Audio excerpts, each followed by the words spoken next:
Dragon Age Veilguard is on track to be Game of the Year, but not because it's actually a good game. No. Instead, they're using the age-old practice of access journalism to ensure that they get the best reviews out as possible. And as for anyone that gives it a negative review, well, we'll just call them bigots and write that one off, right? So today let's talk about the marketing practices behind Veilguard and why they're doing it. Hi, my name's Ojiro. I've been a game developer for a bit over 15 years. If you're new to the channel, welcome. Hope you enjoy the content. And if you're back again, then welcome back. So, a while back, Bioware did a press event where they invited certain people to come in and view the game, and they gauged a lot of the interest in that game from that event. But what we didn't know at the time is they were gauging the interest of the people that were there. And for those that had any kind of negativity towards the game, they would, as the game is about to release in 3 days as of recording, make it so that anyone that had negative thoughts about the game didn't get a review copy. They ensured that only individuals that were super glowing when they were looking at the game actually got a copy. They'd make some excuses saying, hey, well, we don't have enough digital copies. I'm sorry, we only have so many keys we can give out. However, when a user on Twitter would come in and ask for a copy and say that they were non-binary, BioWare would magically find a key to give to them because they expected a good review to come out of someone from the LGBTQ community. It did not turn out that way. That person was not actually non-binary. And they went on to insist that they received a DMCA takedown for saying that they got a copy of the game. I don't know if it's true. That is just their claim right now.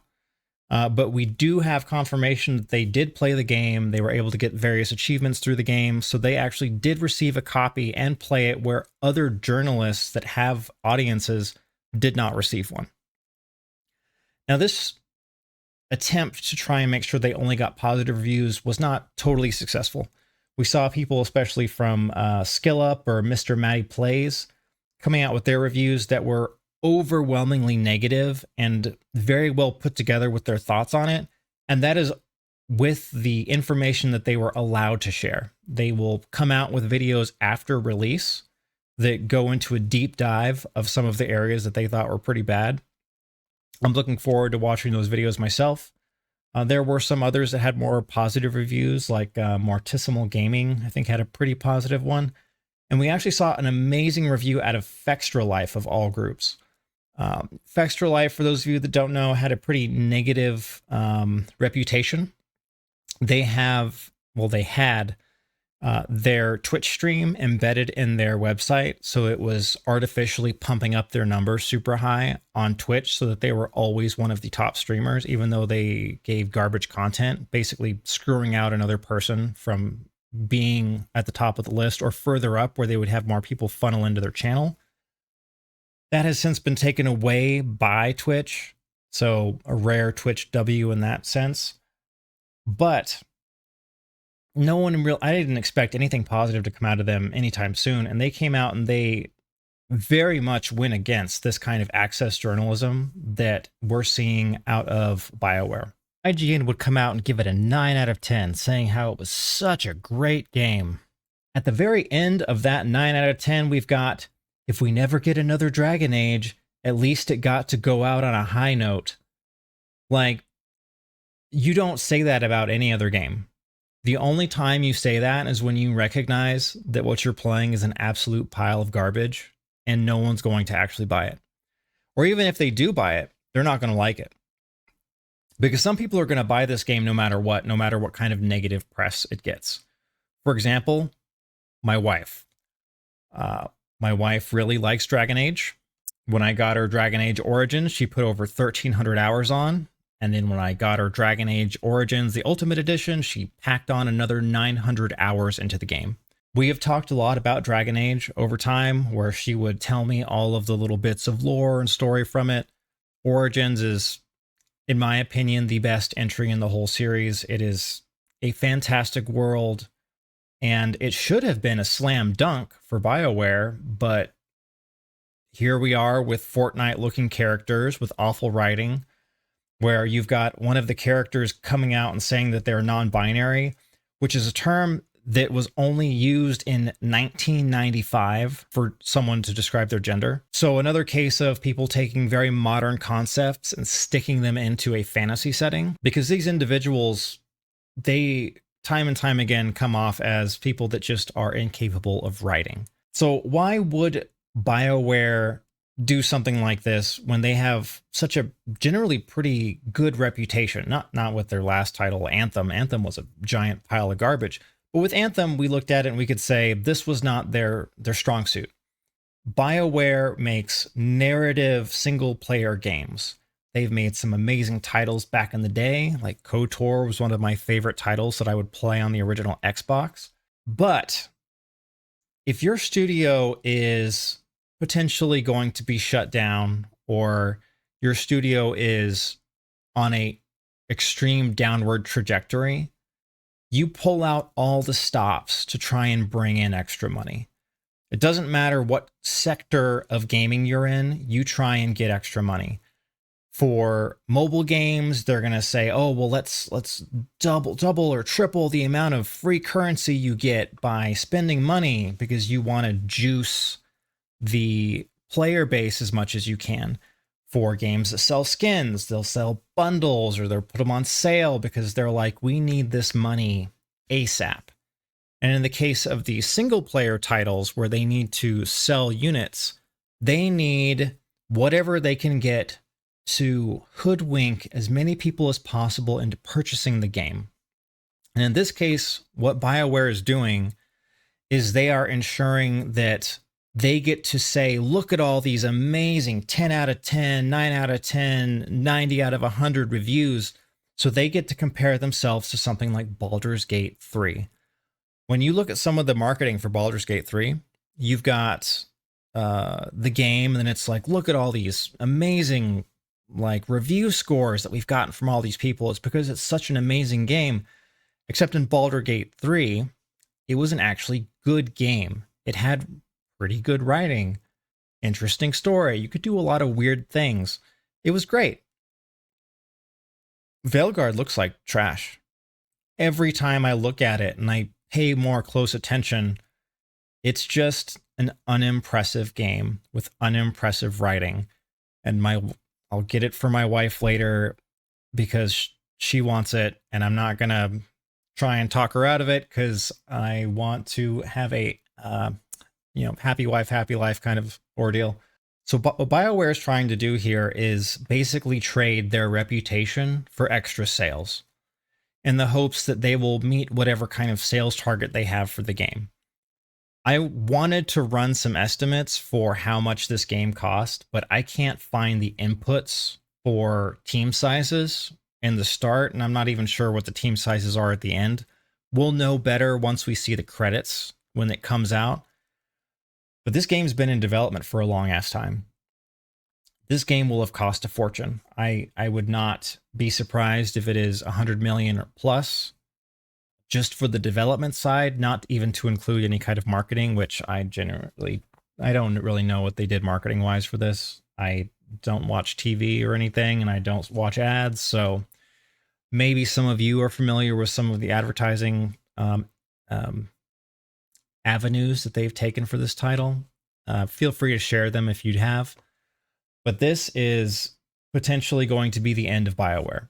If they are willing to sell their reputation to get a couple of, like maybe another 10, 100,000 sales, then what that'll tell us is they may not feel like they need to worry about that reputation, because if that company is, basically at its end, well, fuck, why not sell the reputation, right?